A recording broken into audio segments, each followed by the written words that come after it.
ኢየሱስ የማርያም ልጅ ነው ወይንስ የእግዚአብሔር ልጅ ነው ወይንስ የሁለቱም ነው? ኢየሱስ መጽሐፍ ቅዱስ እንደሚናገረው ከሆነ የተወለደው ከድንግል ማርያም ነው። የአብ ልጅ የልዑል ልጅ ነው። ለክ የማን ልጅ ነው? የማርያም ወይንስ የእግዚአብሔር ወይንስ ደግሞ የሁለቱም? የሁለቱም ነው እንጂ ፊንት የማልሴታ ኢየሱስ አኒ ገራ አባ ኪያፍ አባ ኬሰኒ ገራ ዋቀዮ ኪያፊ ዋቀዮ ኬሰኒ ጀዴ አከሲቢ እየን ኢየሱስ ዋቀ ቀበሞን ቀቡ waaqni isaa waaqa kooti abbaan isaa abbaa kooti. Kanaafuu waaqa qaba jechuudha.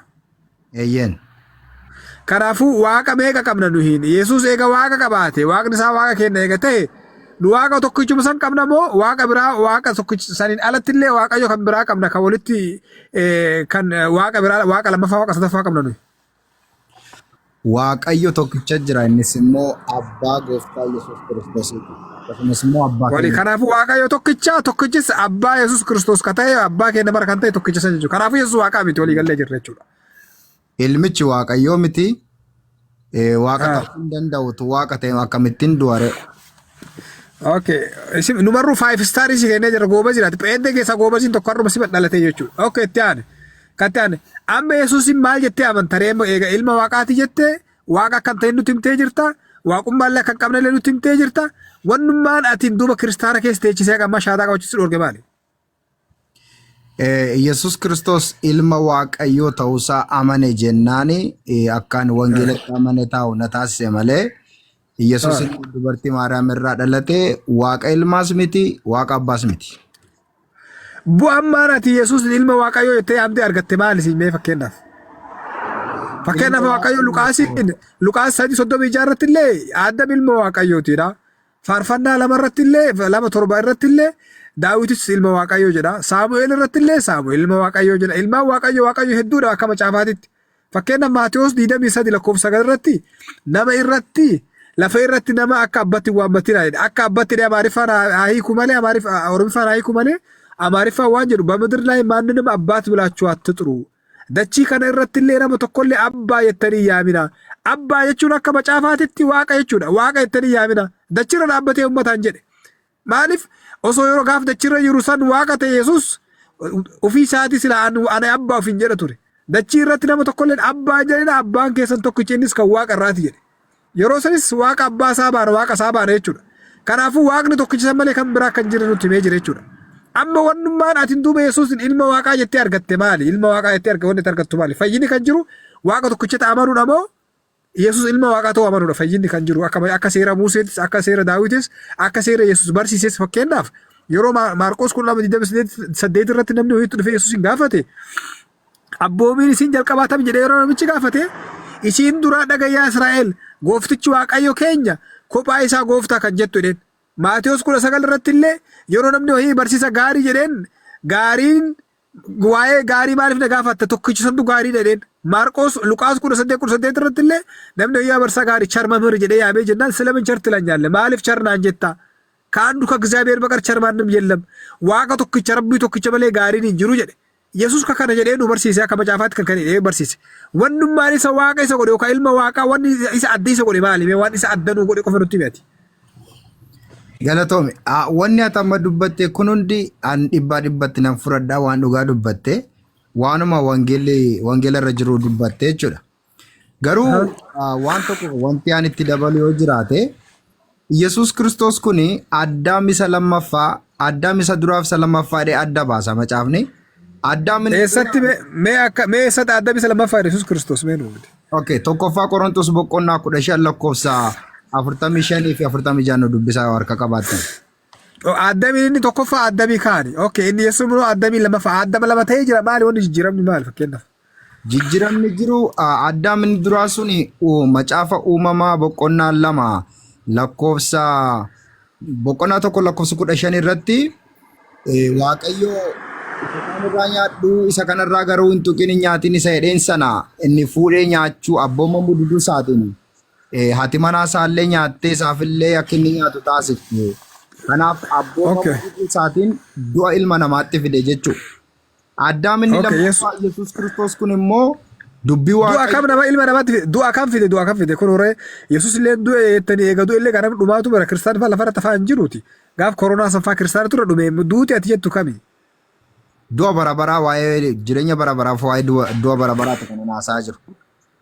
jireenya barabaraa dubbataa jirta okay akka jireenya barabaraatti fakkeenyaaf ortodoksii illee Yesuus nuu du'e jetti kitaaba 81 qabattee fayyine jetti Pheenxeen 66 qabattee illee fayyine jetti Kaatoliikii illee fayyine jetti isaan kana keessaa warra kamtu fayye Amma gaan sitti himaa dhugaa jirtu yoon sitti mee warri laa tama dhugaa jirtu osoo hin ta'in tama jirtu himi rakkoon qabuuti kamtu fayye fakkeenyaaf isaan keessaa ati ortodoksii nama Pheenxeedha si deebisaan jedhan dhaggeeffadhu kaa. Ortodoksiin akka isaan jedhanitti fi akka macaafni qulqulluu jedhutti jarri hundi jahannama yookaan immoo abiddatti seenu malee tokkoon isaanii hin fayyan. Warri Pheenxee ofiin jedhanillee jahannamatti seenu maaliif naan jedhi kaa? Qoy ragaa malee fuudhu kaa asitti du'aati amma harii ortodoksii bakka biratti qabdu dhuftee asitti akka baatu hin barbaannu. Lakki Ragaadhaan dubbadhu waan dubbattu mana kanatti manni kun maragaree shaadaatti abdii Muusaatti naamanu malee maragaree shaadaatti qaldiin hin jiru. Kasiin jechaa jirru asitti ortodoksiin jahannamii seenti kan jedhu ragaa barbaannaa yalla ortodoksii nama tokko naa galchabdi ortodoksii jala kana. Maaliif akka isaan jahannamatti seenanii ragaa si kennuufan deema maaliif jettee hundi isaanii macaafa qulqulluutti amannaa jedhu garuu yoo waan macaafni jedhu yoo fudhachuu didan ana osoo hin taane macaafichatu itti farada jechuudha. Yesuus Kiristoos ilma Waaqayyoo akka ta'e yoo amante jedha. Ilma Waaqayyoo akka ta'e yoo amante nu fayyada barabaraa ni qabaatta. Kanaaf warri ortodoksiileen ilma Waaqayyoo itti amanti baa walde itti amanti aab walde baa gara baa galgala zimmaareen takka afaan haffazuu ga'eeyyu basaba aab wal dhageeffadhu walde Manfas Qudduus aadu amlaak walde jedhanii amanan ortodoksii ilma Waaqayyoo jedhanii amananii beeyi. Wanni isaan jedhanii amananii እግዚአብሔር warri koomentii suuta deemame yeroo nam tokko kiristaanaa dubbatu nus dubbataa jira. Kanaafuu waldii dheeddu akka macaafaatitti.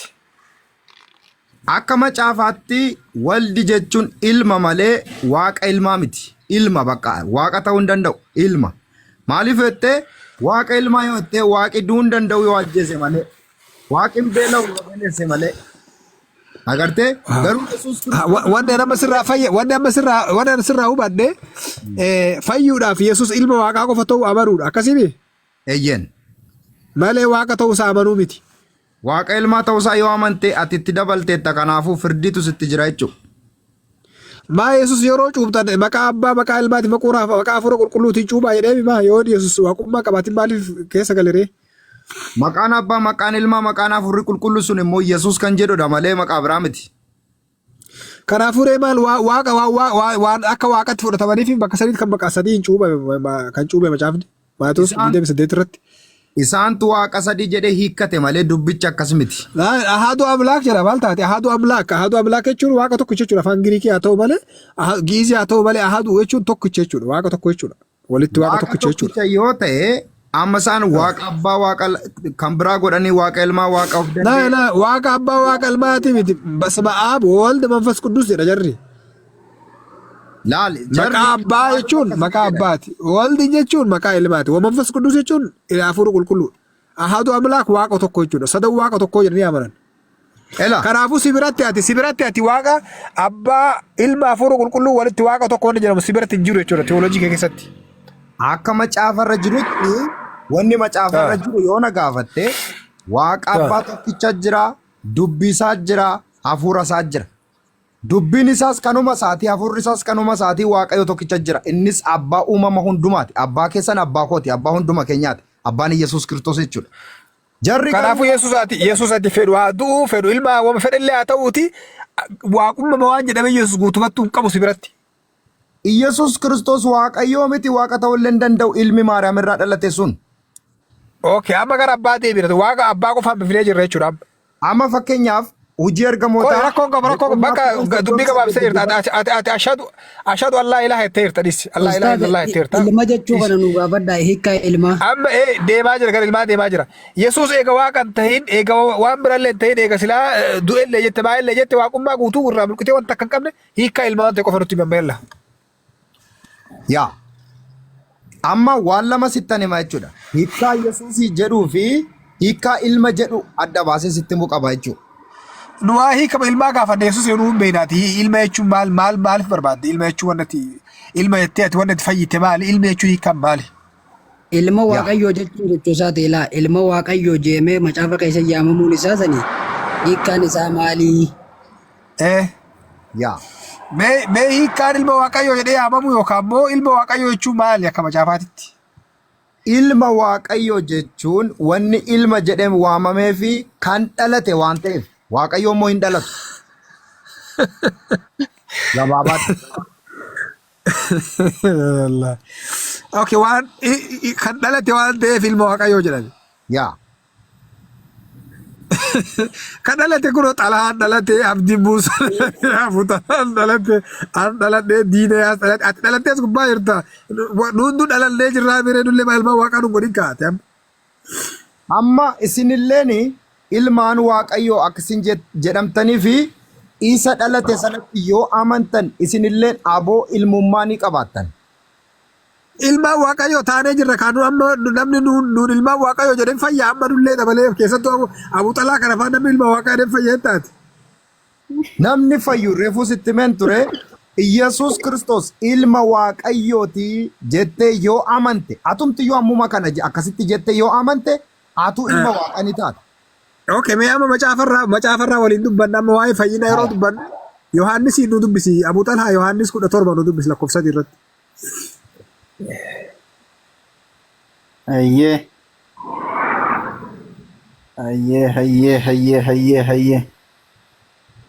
Abboosti. Yaa. Kunoo siin dubbisa dhaggeeffadhu Yohaannis boqonnaa 17 lakkoofsanii. Ayyee. Si Waaqayyo isa tokkicha isa dhugaa Yesuus Kiristoosiin isa ati ergites beekuun isaanii jireenya bara baraatii jedha. Ameen. Bakka kanatti si Waaqayyo isa tokkicha kan jedheen Waaqa Abbaadha. Akkasii miti? Anuu qulqulleessee si hima bar. Okay, Yesuus Kiristoos isa ati ergite beekuun jireenya bara baraati jedhee moo ilma Waaqayyoo jedhanii amanuutu jireenya bara baraati Baabilasitti? Iyyasuus Kiristoos inni ergame sun ilma Waaqayyoo akka ta'e Luqaas ilma Waaqayyoo hiikkannee jirra dhiisaa Abuu Xalaa ba'uut ilma Waaqayyoo nu gooteerta rakkoo hin qabu. Amma macaafni bakka kanatti Yesuus Kiristoos isa ati ergite beekuun jedhe moo ilma Waaqayyoo ta'uu beekuun jedhe? Akkana qofa sirraa barbaadna. Kunoo isuma Yohaannisi kanatu waanuma inni jedhe wal qabseen sitti mabar. Inni ergame kun ilma Waaqayyoo akka ta'e Yohaannisi kun dubbatee jira. Apostle. Amma keeyyata kanarra abannee dubbanna. Kan bakka biraadhis ilmaa Waaqayyoo hedduu wada guuruuf deemaa akka seexaan amma gurgurra booddee rakkoo chigirii kun tafattara sitti. Kasi jechaa jirru Yohaannis bakka kanatti Yohaannis Waaqayyo tokkicha isa dhugaa kan jedhe abbaa ta'uu walii galle kun wal mormisiisu. Anuu dhibbatti amana jettee rakkoo akka illee qabu. Maashaallah. Itti aantee Yesuus Kiristoos isa ati ergite beekuun jireenya bara baraati jedhe moo Yesuus Kiristoos ilma Waaqayyoo beekuutu jireenya bara baraati jedhe? Isa ati ergite ergamee dhufe isas nana mana bar. Kanaafuu ergamaa ta'uu beekuutu jireenya bara baraa namaa kenna malee ilma Waaqayyoo ta'uu amanuu miti. Ilma Waaqayyoo hedduu akka Abuu Xalaa bahuun nutti gallakkoofte. Amma haga Xilaawoniin bahuutti haga Diineyaasii haga asirra jiru hundaan Ibraahim kanaan bahuutti. Ilma Waaqayyoo maaliif asin jedhe bettaa? Inni ergamee dhufe kuni inni Waaqayyoo tokko itti dabaluu fi qo'aa dhaggeeffatu. Diidamii tokko amma waan tokko adda baafachuu qabna. Inni ergamee dhufe kuni anamma ergamee dhufu nan fudhadha sin jedheme. Apostle hafuura qulqulluudhaan guutamtee baataa jiru. Itti fufee Abuu Xalaa. Isaanis tokko haa ta'aniif yaa abbaatti akka ati na keessa jirtanis keessa jiru isaanis nu keessa haa jiraataniif biyyi lafaasedha. Ati akka na ergite haa beekuuf kadhachuu isaati. Biyyi lafaas ati akka na ergite haa beekuuf kadhachuu kootii jedhi. Okay, Yesuus biyyi lafaa Yesuus Waaqayyo wanni inni ergeef ergama waan ta'eef akkasiin ergamee dhufe anis hin mormine bar. Yesuus inni bara baraatis kan argamu Yesuus Kiristoos inni ergamaa ta'uu beekuun akka Yesuus barsiisetti malee akka ati biyyi lafaa ergamaa ta'uu koo haa beekuufi jedhe malee ilma ta'uu koo haa beekuuf jedhe barsiiseesitti. Amma galaaliga inni ergame kun eenyu kan jedhu eenyummaa isaa irratti immoo yommuu seentu ilma Waaqayyoo ta'uu isaa bira geessa beektaa?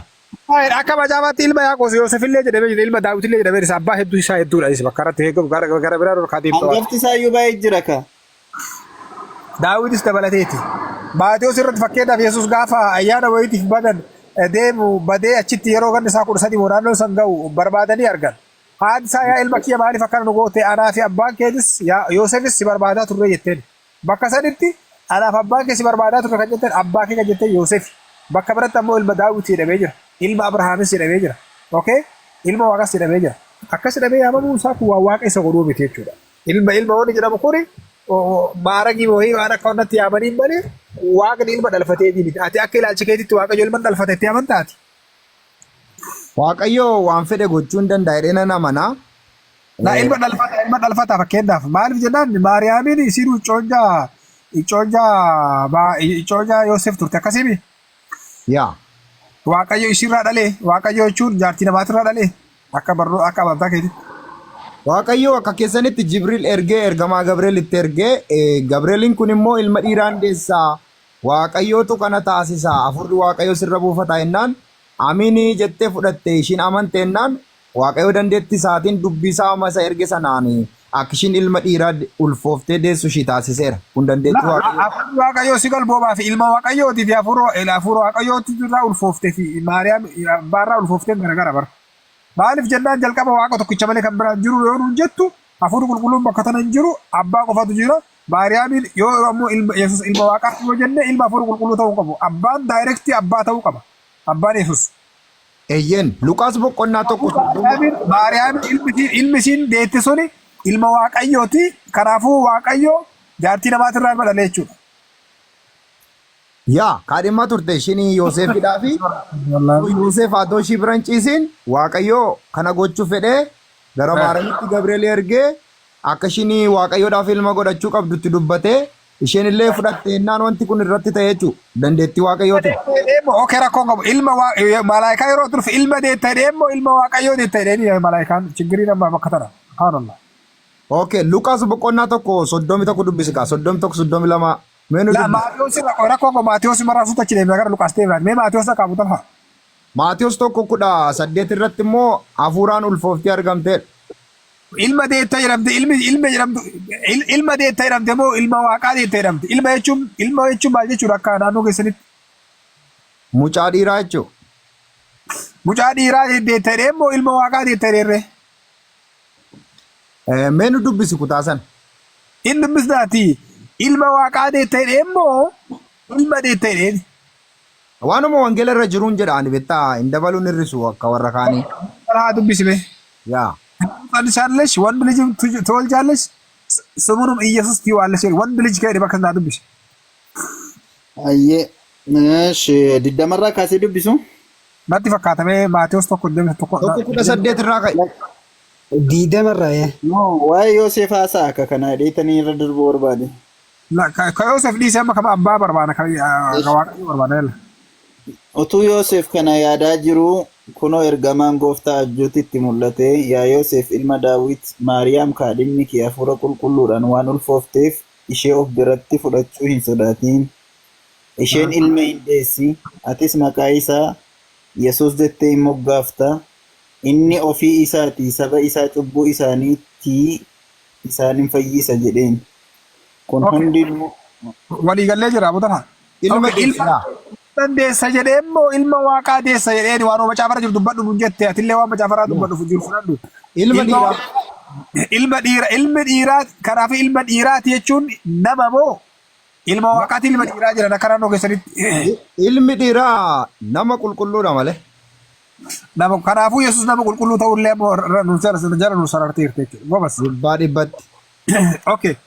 Kanaafuu ilma namaatiin ilma namaa maal godhaan jetta gaamba Yesuus akka Waaqan ta'e nutti himtee jirta.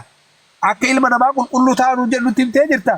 Waaqa tokkicha malee Waaqni biraa akka hin jirre nu jala sarartee jirta. Wanni sirraa hafe amma Nabi Muhammad alayhi salaatu wasalaam ergamaa Rabbii ta'uu qaba si barsiisuu qofa wanti duraa hafe nu faajee waan duraa buftee jirta. Ani immoo waan tokko qofaan sinii kennu barbaade ilmi kun eenyu akka ta'e ergamaa tokkoffaa boqonnaa. Hangafti isaayyuu jira ka apostel. Ilma namaa. Ilma namaa ta'uu fidnee jirra barmee abbootaan haa takkitti Maatiyos 23 dhaqaa 23 lakkoofsa gal dhaqaa. Diddami sadii meeqattan? Diidamii sadii lakkoofsa. እሺ ብራቢ ልትሄድ ነው? አይ በኦሮምኛ አንድ ጥያቄ ትጠይቅልኛለህ? እሺ እሺ ቆንጆ ጥያቄ። Diddami sadii meeqattan? lakkoofsa 9 irraa dubbisuu. Ayyee. Sagal lafa irrattis nama akka abbaatti waammatiina. Abbaan keessanoo tokko innis isa waaqa irraati. jedhe. Okay, jalqaba irratti Maatewos irratti reefu Yesuus ilma namaa qulqulluu ta'uu argannee jirra. Okay, obboleessi keenya Yesuus ilma Waaqayyoo ta'uu amara yoo jettu bakka tanatti waaqni lafa irratti nama akka abbaatti waammatina. Amaariffaan ammoo namaan waaqa lafa irratti በምድር ላይ ማንም አባት ብላችሁ አትጥሩ ይላል። ደቺ ከነነት nama tokkolleen abbaa ettanii yaammatina. Abbaa jechuun kun rabbi jechuu agarsiisudha takka. Abbaan keessan tokkichaa jedhe. Abbaan keessan tokkichaa innis kan waaqa irraati yeroo jedhu abbaan keessan jechuun isin gabroota rabbii jechuudha. Kana malee biraa qabaa kun. ምክንያቱም ይላል በአማርኛው ምክንያቱም በሰማይ የሚኖር አንድ አባት ብቻ አላቸው።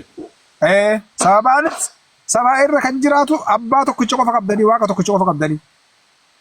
yaa kanaafuu ammasini abbaa ittanii waammattu ture. maal jetta? ammasini abbaa ittanii waammattu ture waaqa tokkicha san. abbaa jennee yaamnu ka abbaa jechuun hiikkaan isaa maali? San eegasitti dhufna. jechi kun ማለት ነው። hundeen isaa eessa? Yesuus abbaa Yesuus waaqa isaa maal jedhee yaamaa ture? abbaa jedhee yaamaa ture moo Allah jedhee yaamaa ture beektaati? yaa abbaa jedhee waamaa ture. Okay, yoo macaafni ammoo Allah jedhee yaame jedhe fudhattaa? Macaafni yoo jedhamu naan fudha'ee. Okay, Yesuus afaan kam dubbate? Yesuus afaan Ibruu dubbate. Aramaayikii dubbatee mi? Ibruu. Afaan Aramaayikii dubbate Ibruu miti. Afaan Aramaayikii afaan Yesuus dubbate Ibruu miti. Maal inni Juushii miti? Afaan Aramaayik jedhama afaan inni dubbataa ture. Kan inni dubbate afaan Ibruudha garuu ennaa sanatti immoo macaafni qulqulluun afaan Giriikii, Aramaayikii fi Roomaa. Yesuus dubbate oriijinaalli afaan Aramaayikiidha. Baayibilii warri barreesse waggaa meeqa booda afaan Giriikiitiin haa barreessu malee afaan Yesuus dubbataa ture barsiistonni isaa dubbataa turan afaan Aramaayikiiti.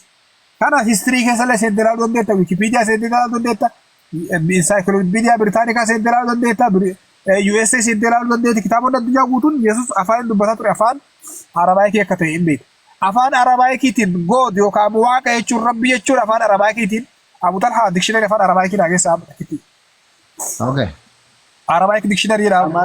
Amaariffaan danda'a waan ta'eef iddoo ammaa dubbisuu fi Maatiyos 27. Aramaayikii waan takka illee akka jedhee fudhadha Allah jedhee fudhadha jira Aramaayikiin harka rakkati. Google seenaa rakkati. Ayyee. Google seenaati Aramaayik dikshinari irraa kaaya. Ustaz ini dictionary irra kaa'utti simboo kiristaanaati. ሲምቦ ክርስቲያን ናት። ታብታብ 2 ሚሊዮን የተስማማ ነው። እሺ ያጀማ 2 ሚሊዮን ታብታብ 50 ሺህ ኮፒ ሊንክ ነው የተስማማ ነው። እሺ 50 ሺህ ይደርሳል ኢንሻአላህ። እሺ አቡ ጣልሃ አረባይክ ዲክሽነሪ ዳ በሬሳ ሲምቦ ሲደርሳት ሊንክ ይደርሳል። ከማ ሲምቦ ክርስቲያና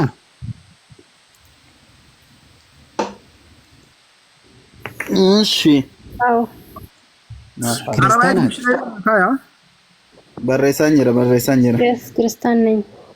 ምን ማለት ዋኒ አፖስቶሊን ጆከነቴ አመንታቲ አፖስቶሊን ኢየሱስ ኢነማ መሌ ዋቁማታ ሱመን ቀቡ ዋቀሌ ተው ሂንደንደኡ ጀነምኒ ኢሳ ዋቀ ጀያመኑ ጀለታዳ ጃክሞ መጫፋቱ አይስ ወጅን ተሞይ አየ ማርገለት በቃ ኦኬ Karaya. Okay, Abu Talha me di Arabic akana nagar se go video tanaga bi Arabic. Banaira go. Internet namni speed ka bunjuru internet ni sa tablet ya mor ka wan banas jirani. Ayya amma kuno bane. Me Arabic dictionary na ka ita kiti. Shishka mobile sirris. አፖስትል ጨረሰ እንደ ኡስታዝ አረ ቆይ አልጨረሰም። ቆይ አንዴ የመጨረሻው 17ኛ ሰዓት ላይ ነው ያለው። ቆይ 11ኛ ሰዓት ላይ ነው። እሺ 11ኛ ሰዓት መርሃባ። አንድ ቆንጆ ጥያቄ ይወስዳል። ችግር የለም። አረባይክ ዲክሽነሪ ኦኬ። በቃ ሰርች ሰሪት አከረ ዙም ጎደ ትክቲ ጠልሃ ሙጠልሃ ዙም Ayyee. Diwa. Bakka sarchiisanii osoo namni marri arguu qubee guddaadhaan gaa barreessi oo barreessi di god oo barreessi di god oo barreessi di god jedhina barreessi di xiqqaa barreessi gaa.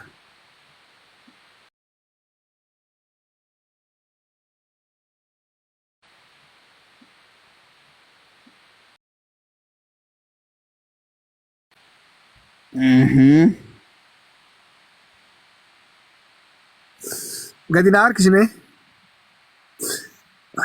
akkana mul'isi. Yaa salaam. Barreeffamni kun afaan Arabiffaatitti akka Arabaayikiin akka afaan naatitti Allah jedha.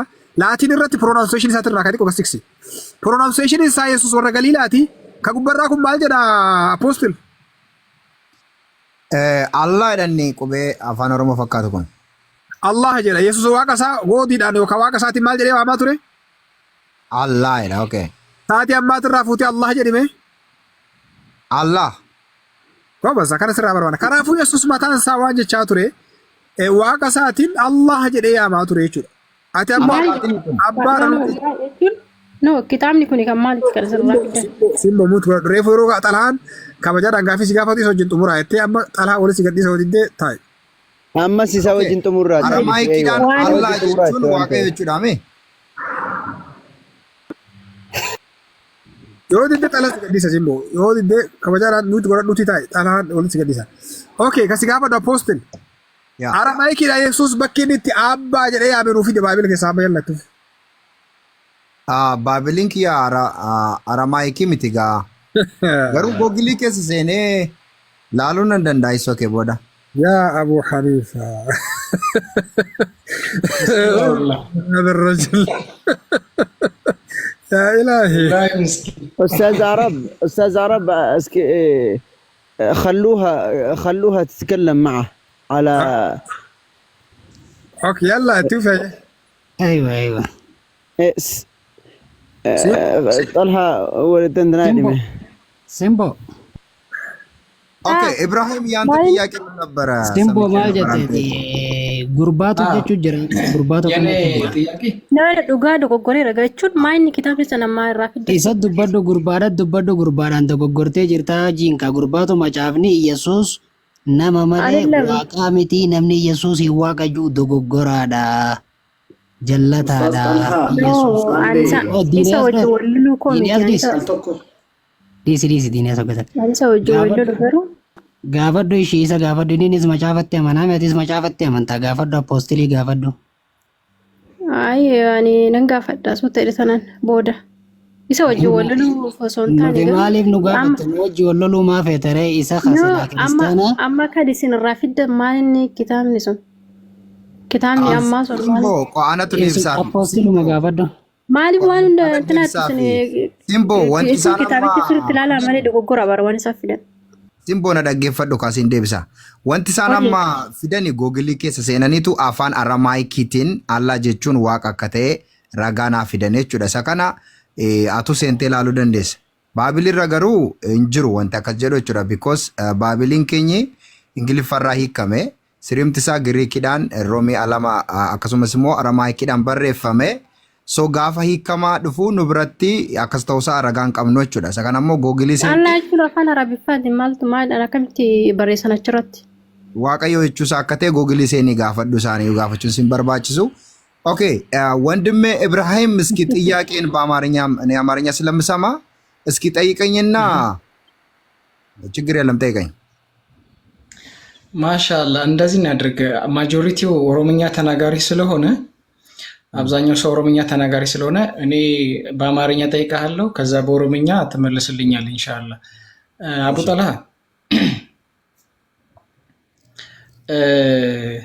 የማቴዎስ ወንጌል ምዕራፍ 12 ቁጥር 50 አንብብልኝ በኦሮምኛ። بلوتكم هيه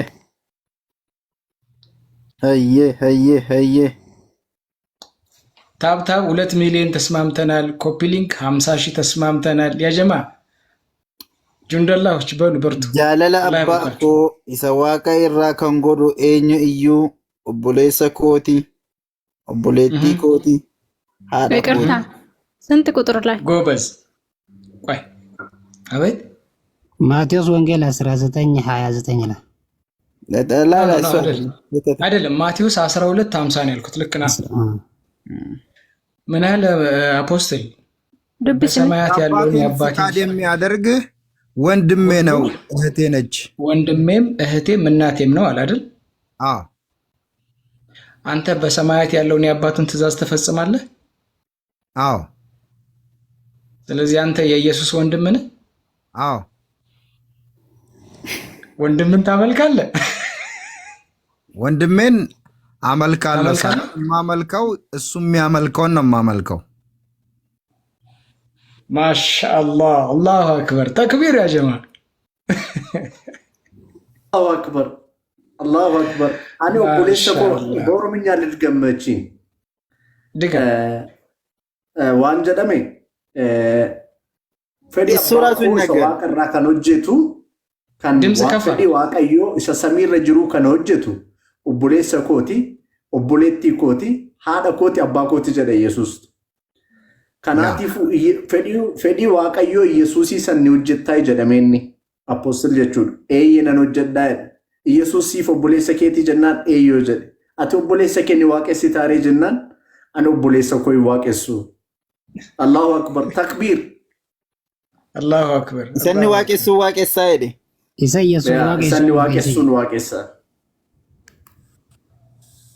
Hayyee amma shahaadaata waa'ee Nabi Muhammad duwwaa tafeema. Ustaada sandura apostiliin isa Yesuus waaqessuu waaqessaa jee Yesuus akka nama ta'e ni amana, akka ergamaa waaqayyoo ta'e ni amana. Apostiliin nuti uummanni musliimaatis wanni asirra teenyee barsiisaa jirruu fi wanni nuti itti amannulleen kan nuti waaqessunilleen isa Yesuus waaqessaa ture san waaqessina. Yesuus illee ergamaa waaqayyoo kabajamaadha jennee amanna. Ergamtoota rabbii gurguddoo keessaa tokko jennee amanna. Inni ilma Maryamii ilma namaati malee waaqaa mitii jennee amanna. Atis akkanumatti amanta miti? yaa irra deebi'uu yoo ta'e malee Yesuus Kiristoos inni Maariyaam irraa dhalate Addaam isa lammaffaa nama qulqulluudha. Nama cubbuu hin qabne ergamee kan dhufe nama qulqulluudha. So waan Yesuus Kiristoos jedhe yoon fudhadhee anis akkuma isaa isa duukaa bu'eera, akkuma isaan ta'a waan inni argatu hunda nan argadha. Roomee boqonnaa 8:17 baasi. Waan dubbadde nugalee jira Roomee boqonnaa 8:14 irraa kaastee yoo dubbisteehu warroonni hafuura waaqayyootiin gaggeeffaman hundinuu ilmaan waaqayyooti jeeti 17 irratti nuti hafuurri keenya hafuura waaqayyootii wajjin walii galuudhaan Yesuus wajjinis waan dhiphanneef waanuma Yesuus harkatu hundumaa waaqayyo abbaa biraanii argannaa jedha Yesuus wajjin. Atis akkas jettee amanta bareeda. Nuti uummanni musliimaatis waan kana numa amanna. Amma gabaabatti wanni islaama si godhurraa si hambisaa takka ergama maayyii fi xumuraa kan musliimonni itti amanu Nabi Muhammadiin kan Yesuus Kiristoos boodaan ergamee dhufe ergamaa rabbiiti jettee fudhachuu qofaatu hafa. Waan kan shaadaataan xumurtee jirti. Nabi Muhammad akka ergamaa rabbiiti jettee hin fudhanne maaltu si dhorka? Ani Quraanan beeku gaanii Baaybilii qofan beekaa. Macaafa qulqulluu keessatti immoo ani Muhammadii kan jedhu hin dubbisne hin nageenyeesi. Kanaaf fudhachuu wanti na rakkisee jiraate ragaama waan hin dhabeef. Nabi Muhammadii akkuma Yesuus Kiristoosii ergamaa rabbii tahee inninis ergamaa rabbiiti. Rabbiin nabiyyoota Nabi Muhammadiin turan akkuma Yesuus ni beeyta. Yesuus saba Israa'eliif erge. Wangeela Maatiyos boqonnaa 15:24 irratti akkuma dubbisne ani warra akka hoolotaa karaa irraa goree mana Israa'elii badan duwwaaf malee hin ergamne jedha. Israa'eliif ergee Muusees akkasumatti ergee akkuma isaan kana ergetti Nabi Muhammadis ilma namaa hundaaf ilma namaa waan ta'e guutuudhaaf ka addunyaa kanarra jiru hundaaf Nabi Muhammadiin ergamaa maayyee fi xumuraa godhee erge. Quraana macaafa keenya keessatti Muhammad jehee hin dubbannee kan jettee fi macaafni ati nama yaadaan kutee jiru nama waa dubbisee illee jiru akka ammas ilaallee hubanne kanatti macaafni kuni si'a meeqa akka jijjiirame ni beeyta. Eessarraa akka jijjiiramaa dhufellee ni beeyta. Gaafa afaan jijjiiramaa dhufu immoo afaan maal akka ta'a dhufullee ni beekta. Rabbiin ammoo quraana keessatti yeroo nu himu Nabiyyallaa Ciisaan yookaan Yesuus Kiristoos ummata isaa san yeroo barsiisaa turetti ani ergamaa Rabbiirraa tahe kitaaba Tawraat kan na dura jiru kitaabota Musee seerota Musee dhugoomsaadhaa fi kitaaba Injiil jaamu qabadhee ergamaa na boodaan dhufu kan maqaan isaa Ahmad jaamuun isin gammachiisuudhaaf gara keessanitti ergamee jee Nabiyyallaa Ciisaan akka dubbachaa ture nutti hima. Waan kana yoo macaafa keessa ol deebinee ilaalle wangeela Yohaannis boqonnaa 16 keessatti Yesuus Kiristoos lakkoofsa 7 irraa kaasee yeroo dubbatu dhugumaan isinitti hima yoo inni adeeme isiniif wayya yoo nan adeemuu dhabaadhe inni isiniif dubbatu san isiniif hin dhufu inni gaafa dhufu waan kiyyaa waan baay'ee waan isin barsiisu qaba ifirraa dubbii fuudhee hin dubbatu waan dhagahe qofa dubbataa jira.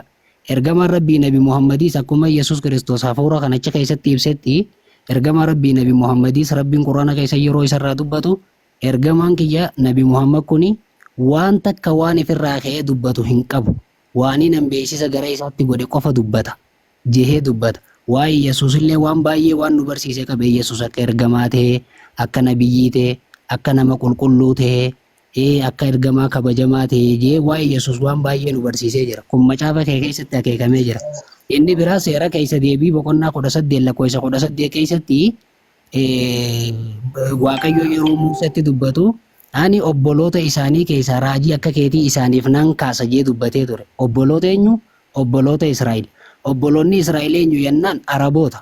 Israa'el kan dhale Yaaqoobii, Yaaqoob ammoo ilma Isaaqii, Araboonni immoo ilmaan Ismaa'ilii, Ismaa'ilii fi Isaaq obboleeyyanii, obboleeyyan Isaaq kana keessaa ilmaan Israa'el keessaa kan dhufe, nabiyyiin ilmaan Ismaa'il keessaa dhufe, Nabi Muhammad malee hin jiru, nabiyyiin Araba keessaa dhufe jechuudha. Kunis Isaayyaas raajichaa boqonnaa 42 irra illee jira. Ilmaan Qeydar haa gammadan, haa ililchan, haa faarfatan jee dubbata gaafa nabiyyiin san dhufe. Ilmaan Qeydar jechuun ilma Ismaa'il kan lammaffaa jechuudha. Nabi raajii kan ootti amantamoo naman ture kan macaafa keessatti ammas yaa keekame kan. Egaa waan amma ati dubbachaa turte kana hundumaa keessatti ragaa quraana keessa jirudha kan naa kennite. Macaafa keessaa jee macaafa keessaa seera keessa deebii boqonnaa 18 Isaayyaas 42 Yohaannis 16 Yohaannis boqonnaa tokkorra yoo deebinee Yohaannis boqonnaa tokko lakkoofsa 19 irraa kaastee yoo dubbiste gaafa Yohaannis cuuphaan dhufe warri Fariisota nama gara Yohaannis cuuphaatti erganiiti Yohaannis cuuphaa gaafatan maal janii gaafatanii ati Kiristoosii jeniin lakkii jeen ati Iliyaasii jeniin waaw lakkii jeen ati nabiyyiidha jeniin waaw lakkii jeen Iliyaas dhufee jira macaafa keessatti isa agarte Kiristoosis Yesuus dhufee jira nabiyyiin isaan achirra gaafatan sanoo nabiyyii kam jettee amanta? Inni Isaayyaas 40 irraa jette suni Yohaannisidha. Inni Eeliyaasii dursee dhufa jedhamee raawwatameera inni jedhe waa'ee Yohaannisidha. Israa'eloonni immoo masii eeggachaa turanii gaafa Yesuus Kiristoos dhalate Isaayyaas boqonnaa 9 irratti boqonnaa 7 irratti ilmi dhiiraa hin dhalata maqaan isaa Saamu'eel inni jedhame immoo masiicha sanii miti kaniin anjee eelaa warri Israa'el kan isaan abdiin eeggachaa turanii nama 3 qabadhu. Namni 3 isaan eeggachaa turanii gaafa Yohaannis cuuphaan dhufe wangeela Yohaannis boqonnaa 1 lakkoofsa 19 irraa kaastee yoo dubbiste gaafa Yohaannis cuuphaan dhufu Yohaannis cuuphatti nama erganii Yohaannis cuuphaa gaafatan maal janii gaafatanii ati Kiristoos isa abdachiifamee jeniin lakkii jee Yohaannis cuuphaan ati Iliyaasii jeniin amma nama 2 gaafatanii beek ati Kiristoosii jennaan lakkii jeen Kiristoos taakka jii namni isaan abdachiifaman ati Iliyaasii jeniin waaw lakkii jeen Iliyaasis akka abdachiifamee jiru 2 ati nabiyyichaayii jeniin waaw lakkii jeen laal Kiristoos Iliyaasii fi nabiyyiitu abdachiifame nabiyyii raajii tokko jechuudha. Iliyaas dhufee jira Kiristoosis dhufee jira nabiyyiin isaan abdachiifame kaachirra jiru sanoo nabiyyii kami jettee amantaan je kan Yohaannis cuuphaa fi Kiristoos boodaan dhufe. Egaa akkaan beekutti akka macaafa qulqulluurraa jirutti Kiristoos isaanitti fakkaatee adda baafachuu barbaadan. Ani isa miti jedhe. Eeliyaasii reennaan lakkii jedhe. Eeliyaasiin immoo isuma gaa. Kanaafi Yohaannis achi booda Ati jechuudha. Achi booda ati nabiyyichaa'ee janiin ammaas deebisanii ati nabiyyichaa'ee janiin nama sadi gaafatan. Kiristoos, Eeliyaasii fi nabiyyi raajii tokko jechuudha. Kiristoos Yesuus Kiristoos dhufee jira isa abdachiifame jenne. Eeliyaas immoo uummatuma isaati Yohaannisuma cuuphaadha jenne. Nabiyyiin yookaan raajiin isaan bakka sanii gaafatan sanoo isa kamiisiin jedhe. yaa gaaffii isaan gaafatan kanaafi deebiin booda irratti argame jechuudha. Boodarra Yohaannis gaafa Yesuus Kiristoosin argu ela kunoo inni ani waa'ee isaa dubbachaa ture sun isa kana. Summasii dhabar. Laa summasii dhabar. Apostil waa siin galle waan Xalhaan siin jedhe Yaa.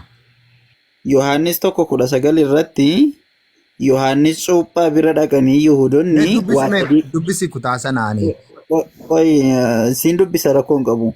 Waa sadii gaafataniini isa baruudha jedhanii Yohaannisiin baruu jedhanii. Yohaannisiin maal jedhanii? Baasii dubbise. Eewwa. Baasaa dubbisaafi.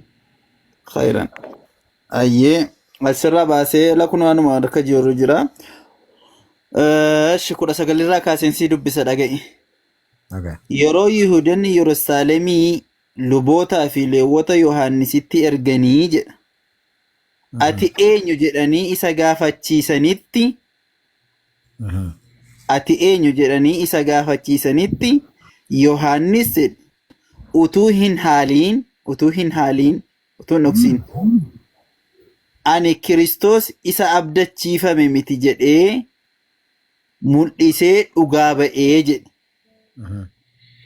Sigalee ani Kiristoos isa abdachiifame miti jedhee mul'isee dhugaa ba'e. 21 warri ergamanis deebisanii amma ati eenyu ati Eliyaasii jedhanii isa gaafatan. Ati Eliyaasii jedhanii isa gaafatan. Inni immoo waawu ani Eliyaas ani isa miti jedhe Eliyaasiin. Ammas isaan ati raajichaaree jedhan yookaan nabiyyichaaree jedhan. Nabiyyicha jechuun nabiyyii beekamaa eegamaa jiru jira. Ati nabiyyiidhaan jenne. Ati nabiyyichaaree jedhan nabiyyii isa dabsiifame sana. Ittiin jennaan waawuu jedhee deebise. Isaanis eenyu ati? Egaa eenyu ati? Egaa warra nu erganitti kan deebifnu nutti himii jedhaniin. Namatu ergeen ennaan ati Eliyaasii ati Kiristoosii sadanuu mormeen ofirraa Yohaannis. Warra nu ergetti waan jennee deebisnu nutti himii jennaan ati eenyu ofiin jettaa jedhanii isa gaafatanii jennaan Yohaannis deebisee Isaayaas raajichi akkuma dubbatetti ani sagalee namaa isa karaa gooftaan irra adeemu qajeelcha jedhee lafa onaa keessa iyyuudha jedhee jedha. Walumaa gala qabxii kanarraa Xalhaanitti sii deebi'a. Namoota sadii gaafatanii jennaan namoota sadanuu mitii jedhe. Tokko Kiristoosii mitii jedhe dafee. Lammata Eliyaasidha jennaan lakkii jedhe. Nabiyyicha dhaaree atii jennaan lakkii jedhe. Eliyaas dhufee darbeera. Kiristoos dhufee darbeera. Nabiyyicha dhaa inni isaan jedhanii eegaa turan yeroo sanaa eenyuu siin jedhaa jira. Alhawaasi. Akkasii. Akka gaaffii macaafarra na gaafatte kanatti yoo ta'e Yohaannisiin kun nabiyyicha sana ta'uusaa inni of hin beeku. Akka inni nabii sana akka ta'e dubartii keessaa kan dhalate kan akkasaa akka hin kaane Yesuus Kiristoos waa'ee isaa dubbateera. Laa Yohaannis Iliyaasii bar Iliyaas qaama sadii gaafataman ammallee dogoggorin qaamni sadeen gaafatan Kiristoos, Eliyaas, raajii yookaan nabiyyiidha.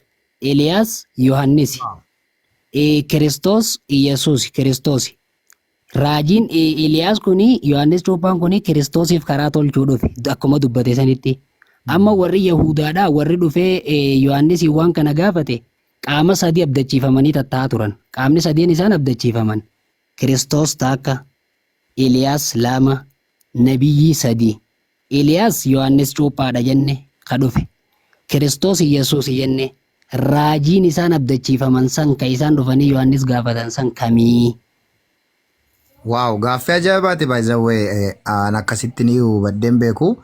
Garuu ani waan tokko sin gaafadha gaa yoo nabiyichi abdachifame kun akka macaafaa qulqulluu irraa fudhattan kanatti yoo ta'e maaliif macaafni qulqulluu fi quraanni maaliif tokko hin taanere? Sansiif itti deebi'a. Raajiin achirratti dubbatame kun amma raajii Kiristoos boodaan dhufu waan kana mirkaneeffachuudhaaf wangeela Maatiyos boqonnaa 23 lakkoofsa dhumaarra yoo dheeyite Kiristoos warra Israa'eliin maal jeen Yesuusi ila ammaa jalqabee manni keessan oneeni hafaa jeen. Oneeni hafa jechuun raajonni kanaan dura Israa'el keessaa kaa turaniimi. Kanaan booda wanni takkalleen isin keessaan kaatudha. Raajiin Yesuus boodaan dhufe kan Yohaannis takkarratti abdachiifame san ammoo akka saba Israa'el keessaa hin kaane Yesuus Maatiyos 23 keessatti ila ammaa jalqabee manni keessan oneeni hafaa jee jala sarareetti himee jira. Onee hafa raajiin tokko bakka sanii hin ka'u. Kanaaf raajiin amma achirratti dubbatame kan Kiristoos booda dhufu. Raajiin Kiristoos booda dhufu kun ammoo kan ilmaan Ismaa'eel ilmaan Qeydar keessaa dhufu ilma lammaffaa keessaa. Raajiin san Nabi Muhammadiin malee osoo barbaada oolteen harkattu taakka. Erga raajiin san Nabi Muhammad ta'uu wanneettanii maaliif macaafaa fi quraanni maal ta'etti? Maaliif tokko hin taanere? Wanti kun maaf waliin araaramneere? Because quraanni fi macaafni qulqulluun akka firummaan qabne dugdaaf gara akka ta'edha kan nuti argaa jirru jechuudha. Yoo akkasii wanni waliin araaramnee fi wanni waliin araaramnee fi Rabbiin quraanaa fi kitaabni inni Nabiyyallaa Iisaadhaaf kenne kitaabni Injiil jedhamu tasuma akka waliin dhabnees akka addan taanees ni dubbata. Garuu macaafni qulqulluun ati harkaa qabdu kuni kitaaba Injiil jedhamu kan Rabbiin Nabiyyallaa Iisaa yookaan Iyesuusiif kenne san osoo hin taane kitaabota erga Iyesuus deeman booda maqaa barattoota Iyesuusiin barraa'ee maqaa isaaniitiin irratti moggaheedha. Dubbiin Iyesuus dubbatee taree takka takka keessa buufamtee maqaa Iyesuus wangeela Maatiyos, wangeela Maarqos, wangeela Luuqaas jee jira. Kitaabni Rabbiin Nabiyyallaa Iisaa yookaan Iyesuusiif kenne kan Iyesuus wangeela mootummaa Waaqayyoo Maatiyos keessatti akka dubbateetti irraa lallabaa ture sanii wangeela Maatiyosii fi Maarqosii fi Luuqaas Yohaannis osoo hin taane macaafa mataa isaa kan Rabbiin isaaf kenneedha. Macaafni ati amma harkaa qabdu macaafa namoonni barreessanidha. Namoonni kam seenaa qoratee barreessaa, kaan namarraa dhagee manguddoorraa dhagee barreessaa, kaan namaa wajjin walta'ee barreessaa. Maatiyos yoo fudhatte akkuma barsiisa macaafa qulqulluuttu wangeelota afuran kana eenyu barreesse jettee yoo laalte Maatiyos sababa maqaan Maatiyos jedhamu keessatti argameef barataan Iyesuus Maatiyos kan jedhamu barreessuu hin ooluudhaan Maatiyos jedhamee irratti moggaafame malee Maatiyos barataa Iyesuusiif barreessetti ragaan hin jiru. Maarqosii fi Luuqaas Iyesuusuma harkanii hin beekan isaan barattoota Paawulosi. Yohaannis ammoo barattoota wajjin macaafa kana akka barreesse dubbata. Sababiin quraanaa fi macaafni keessan wal dhabuu fi quraanni dubbii rabbii tahee macaafni dubbii namaa waan itti makamteef dubbiin rabbii kan Iyesuus barsiisaa ture waan keessaa jijjiirameef kanaas rabbiin quraana keessatti suuraa Baqaraa quraana boqonnaa 2 lakkoofsa 79 akkasuma suuraa Maayidaa keessatti illee nutti himee jira. Dubbii rabbii akka jijjiiran siigalee kana kiristaanonni hundinuu ni amana. Waliif gallaame kanarratti. Egaa amma waa tokko sin gaafadha. Kitaaba Yesuus Kiristoosii kana ragaanaa kennuu dandeessaa? Inni kuni kan makameera yoo ta'e ani gaa wanni an harkaa qabu isa kanadha. Dhugaa kanatti fakkaatee harkaa qabaadhee jireenya bara baraattiin argadha jedhee adeemaa jiru jechuudha. So ragaan ati naa kennitu maa inni kan Yesuus Kiristoos jira jettamoo hin jiru jettare bara kana? Kan Yesuus Kiristoos ilaala wanni ati hubachuu qabdu akka Islaamaatti Rabbiin nabiyyoota hunda gaafa ergu yeroo isaan itti ergeessanitti kitaaba mataa isaanii qajeelfama mataa isaanii kanneefi erga. Gaafa yeroon isaanii dhumtetti qajeelfamni isaaniitis amma fakkeenyaaf Nabiyyallaahi Muusaan Iyesuusin dura ture. Kitaaba mataa isaa qaba. Kitaaba mataa isaa barsiisaa ture.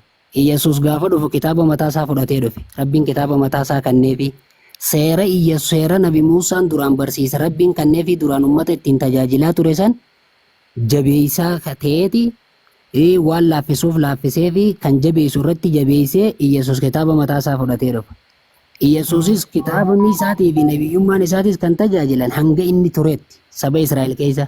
Iyesuus booda immoo nabiyyiin dhufe Nabi Muhammadi.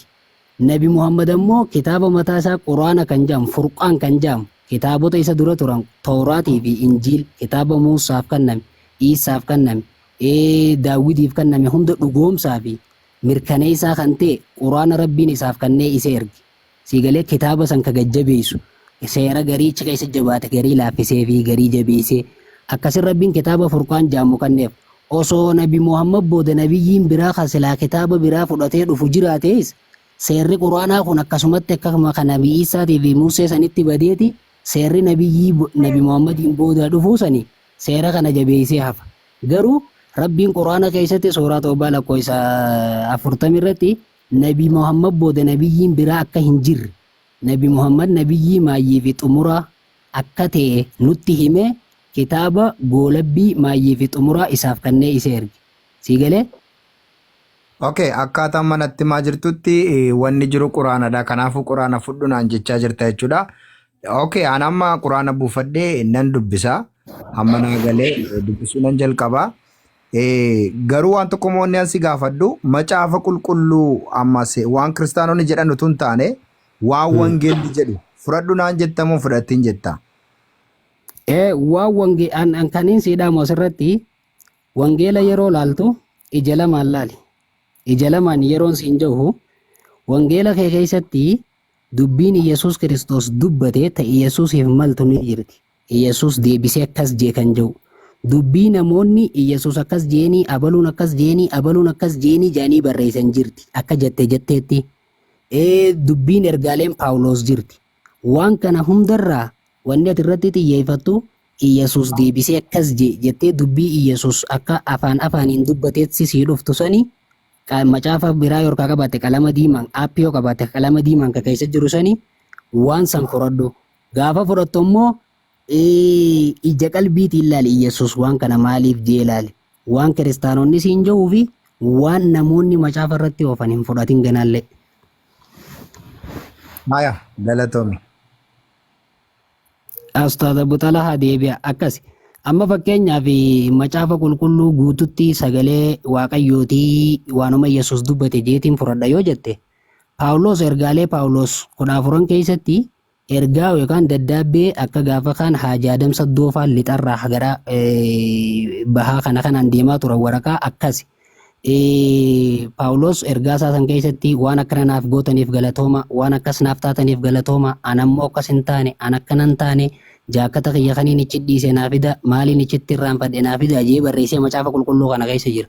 Waan san hundaa'u sagalee waaqayyootii waanuma Yesuus dubbateettee gaafa fudhatte takkaffaa Iyesuusii fi waaqayyoo irraan cubbuu kaa'aa jirta. Lammaffaa Iyesuusii fi waaqayyoon dubbii naman fakkaanne akka haasoo ragaa ba'aa jirta isaan arrabsaa jirta. Kanaaf wanni ati irratti xiyyeeffattu fakkeenyaaf Iyesuus Kiristoos macaafa keessatti yeroo barsiisu waa'ee jireenya bara baraa akkamitti argatta kan jedhu irratti wangeela Yohaannis boqonnaa 5:24 irratti dhugumaan isinitti hima dubbii koo dhagahee isa ani ergeetti kan amanu jireenya bara baraa qabaa je. Dubbii koo dhagahee isa ani ergeetti kan amanu jireenya bara baraa qabaa je. Atis dubbii Iyesuus tanii nama qalbeeffadhu siin jeetana yoo dhageessee dubbisteesi wanni ati godhuu qabdu dubbii san dhageessee isa Iyesuusiin erge sanitti amanta.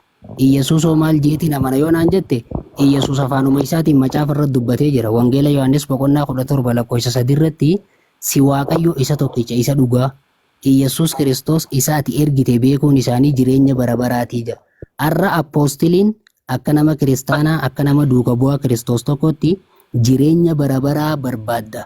Barsiisa Iyesuus hordoftee jireenya bara baraa barbaadda yoo ta'e barsiisa Iyesuus irra gad dhaabbatta. Barsiisni Iyesuus kamaal jahu si waaqayyo isa tokkicha isa dhugaa je Iyesuus.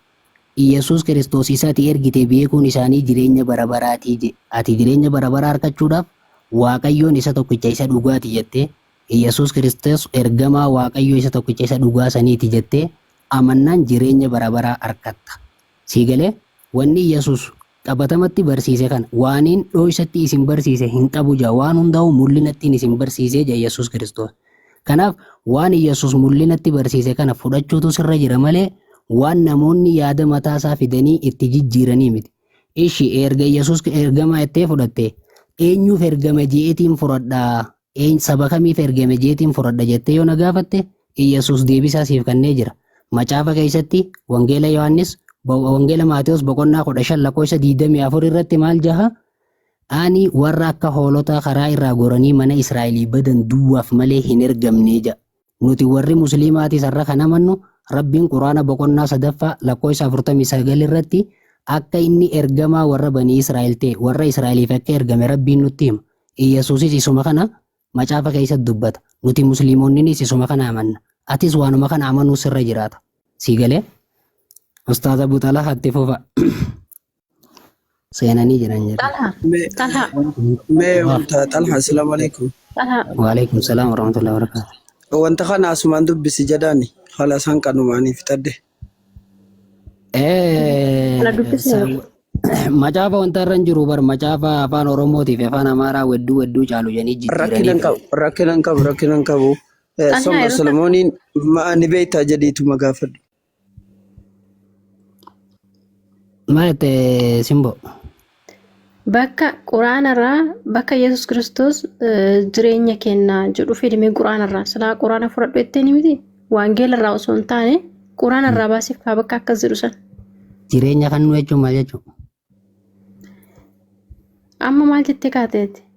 Waan Yesus Kiristoos barsiisa isaa fudhadhu Yesus Kiristoos duuka bu'ee jettee miti? Kanaafuu akkana jaa Yesus Kiristoos Quraana keessatti Nabiyyallaa Iisaan Quraana boqonnaa 19 suuraa Maryam Yesus kan jedhu fide Iisaan beenu nuti. Ati dura afaan baradhu ishee cuucee ta'e guddadhu. Apostili waan amma viidiyoon as beekan harku jirta Song of Solomon jaa macaafa afaan Oromootti wedduu caalu jennee afaan Amaariffaatti jijjiiranii fidan kan afaan Ibruutiini boqonnaa 5 irratti maqaa Nabi Muhammad jaamoo jira laala qubni itti laatame kajala jiru san Muhammadin kan jedhu. Afaan Amaariffaatti yoo deebiste Muhammad jedha. Song of Solomon. Okay, faarfannaa Solomoon keessa jira jettee? Boqonnaa 5 afaan Oromootii fi Amaariffaa fi kanaan ni jijjiirame afaan Ibruutiin ni jira. Afaan Ibruutiin akkana jira boqonnaa 5 irratti Muhammadin jee. Ingiliffaanoo jira. Ni jijjiirame afaanota gaafa afaan macaafonni afaan Aramaayikii irraa afaan Ibruu irraa macaafonni kakuu moofaan Aramaayikii irraa gara Ibruutti Ibruu irraa gara Giriikiitti Giriikii irraa gara Ingiliffaatti Ingiliffaa irraa gara Amaariffaa irraa gara Oromiffaa akkasitti deemaa dhufee piroosesni isaa. Gaafa san keessatti hiika keessatti dhaban malee afaan Aramaayikiitiin macaafonni akkasitti jira kuno.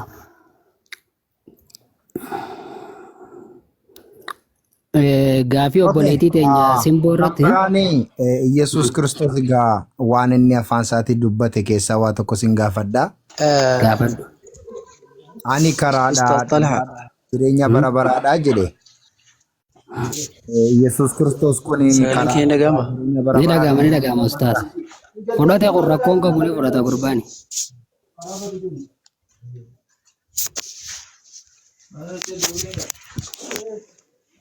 Maal jette apostoli? ያጀማ 2 ሚሊዮን ደርሳችኋል። ሁለት ነው የቀራችሁ። 200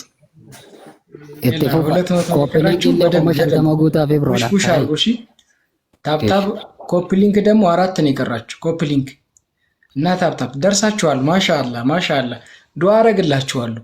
በደንብ ዱአ አረግላችኋለሁ። አየ እሺ ማል ጀተ አፖስቶሊ Talha ወይ ኡስታዝ አምዲ ዲማ ጀርታ dhagahamaa jira daqiiqaa takkanaan kanita hayyee dubbadhu waa'uma takka ibsuuf barbaade apostel nagaan sifatamu nagaan sifisaa ta'u noore okay adoko waan hin jedhu Yesus Kiristoosiin gaafa barsiisu bismillahir rahmanir rahim gaafa Yesus Kiristoos barsiisu afaan khamiin akka barsiise ni beektaa laata? Reefu na gaafatanii turanii Aramaayikiinaan jedhan ani garuu Hibruuttan beeka. Okay, tole hayyee Aramaayikiinaa ta'uu mee Hibruu maayyuu akkuma ati jettee mee Hibruu yoon jedhe walii galuu hin dandeenyaa? Yaa. Okay, bareedaadha. Mee akkuma ati jette asii wajjin haa jedhu. Afaan Hiibruutiin barsiisee kitaabota hunda afaan Hiibruutiin caafamee miti akka ati amantutti. Okay, bareedaadha. Waan kana Song of Solomon kan jedhu ni beektaa kitaaba Song of Solomon? Eeyyeen jira. Song of Solomon sana afaan Oromootiin maal jedhama? Faaruu Solomon. Okay. Okay. Takka hoo weedduu caalu. Akkasumaami? Yaa. Thank you. Mee maayikii hin cufatiin uumaa waliin jeeqnu. Tole gaariidha. Weedduu caalu weedduu Solomon sun keessatti chapter 5 boqonnaa 5 lakkoofsi 16 maal jedhamee kasi bira jiru?